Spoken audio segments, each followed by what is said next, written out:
Hi everybody, welcome to Simply Scuba. In today's video, I'm going to be taking a closer look at the Bear 5mm Revel Wetsuit.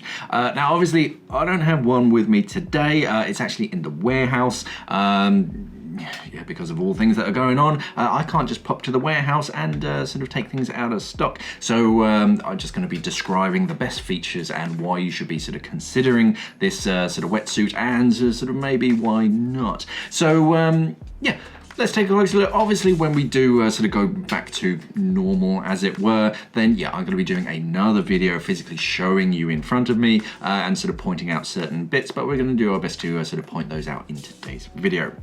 So the Bear Revel 5mm is a men's wetsuit. There is a women's version available. It's called the Elate. It's basically the same, but sort of slightly different cut and slightly different colorations. But the Revel, the men's version, is a 5mm wetsuit. It's kind of designed as a multi-sport sort of wetsuit. So it's made to be a bit more flexible and sort of malleable, and the way they've done it is, instead of lots of little panels with lots of stitching all over it, they've made big three-dimensional sort of panels all over your body, so you do have plenty of flex, because the least flexible section on a wetsuit is going to be wherever there's stitching, because stitching can't stretch, so you want sort of big open panels, and that is exactly what the Revel is.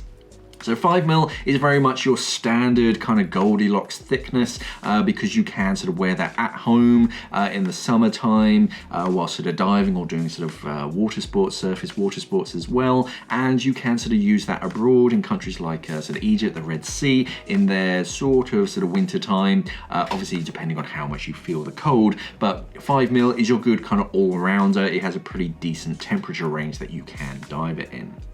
Now, taking a look, starting up around the neck. So the neck is relatively low profile, so it doesn't feel like it's kind of choking you up around your neck. It's pretty low, but on the inside of that you actually have sort of smooth glide skin material which seals against your skin, and that's going to slow the water ingress into your wetsuit. The neck seal itself has a Velcro closure around the back, and that actually has a suit-saving feature. So instead of the Velcro, when you undo it, the Velcro just kind of flaps around. Now on a lot of suits, what that does is as soon as it touches the fabric of the wetsuit somewhere else, it starts like piling and kind of pulling at that sort of lining. But what the Revel has is a suit-saver mechanism, which basically covers up that Velcro, so it's not going to be doing that, and it's not going to be damaging your suit. So you have this Velcro, and that seals around the neck, so you can have it exactly as sort of tight as you like. The tighter it is, the slower the water's going to get in, basically, but obviously try not to make it too tight, otherwise you're going to cut off blood flow. Over the shoulders, you don't have any real sort of protection that you do get on some scuba diving wetsuits. A lot of the time you'll find kind of detailing over the shoulders. As for your BCD straps, the Revel doesn't have this, so that's kind of my only downside to this suit. In that if you do have a particularly abrasive sort of shoulder strap system to your BCD, it might start to wear a little bit faster than a different suit. But that's about it. If you have a relatively normal BCD that isn't particularly abrasive, then it probably won't be an issue for you. Moving down the arms, very sort of smooth, and you'll see sort of big open panels, so not too much stitching, which again just means you have lots of movement. You can move your arms around, so shutdown drills are going to be sort of really nice and easy.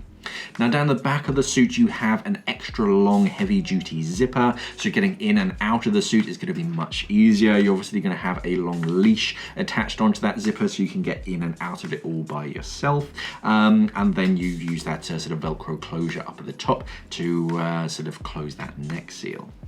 Now moving down the suit down to the knees, and we have reinforced sections on the knees. So again, for more sort of surface water sports as well as scuba diving, the knees they're reinforced. So again, for abrasions, that's going to keep your wetsuit from sort of wearing out in the knees. And then sort of down to the bottom, very simple sort of design. It's kind of black all over. You have a slightly lighter dark over the shoulders. But all in, it's a very smart looking suit. It does have sort of branding on it, but it's relatively sort of unnoticeable. So yeah, it's a very smart looking suit, and 5mm is really your good sort of all-rounder. So what this is for is if you do multiple water sports and you want a decent 5mm wetsuit that gives you plenty of flexibility, so you can do your surfing or your stand-up paddleboarding or whatever it is, but you also want a wetsuit that you can take scuba diving. This is kind of the best of both worlds, because most scuba diving wetsuits are made to resist compression at depth, which means that they're a little less flexible. But then surfing suits are made to be flexible, so you can move around, but it means that they do crush a bit more at depth, so you're not as warm. This is kind of in the middle, so it's your perfect Goldilocks for multiple water sports, stuff on the surface and underwater. This is the Bear 5mm Revel men's wetsuit. Thanks for watching and safe diving.